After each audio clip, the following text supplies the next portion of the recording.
રહ્યા છો સંદેશ ન્યૂઝ આપની સાથે હું ભાવિની। સમાચારોની શરૂઆત કરીએ। ગોંડલ રાજકુમાર જાટના મોતમાં મોટા ખુલાસા થયા છે। સૌથી મોટા સમાચાર અત્યારે સામે આવી રહ્યા છે। મૃતકના પિતા ન્યાયની માંગ સાથે હાઈકોર્ટના દ્વારે પહોંચ્યા છે। રાજકુમાર જાટના પિતા હાઈકોર્ટમાં અરજી કરશે। પોલીસ દ્વારા રિપોર્ટ આપવામાં ગલ્લા તલ્લા થઈ રહ્યા હોવાના આક્ષેપ તેમના પિતા તરફથી કરાયા છે। केस दबाववाना पोलीसनी कामगीरी करती होवाना पण आक्षेप करवामां आव्या छे।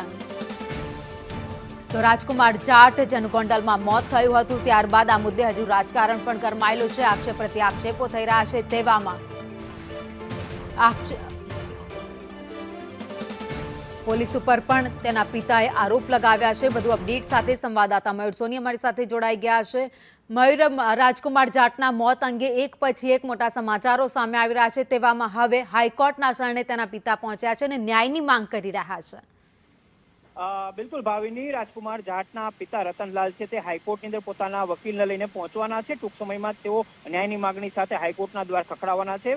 गईकाले तेने मीडियानी अंदर जणाव्युं हतुं के पहेला दिवसथी ते कहेता हता के पोलीसनी भूमिका शंकास्पद छे।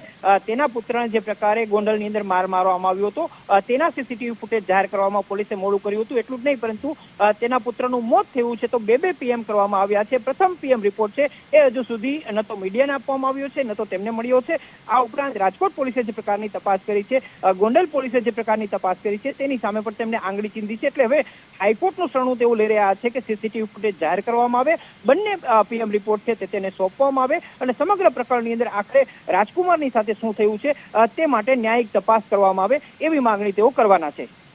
આભાર માહિતી માટે।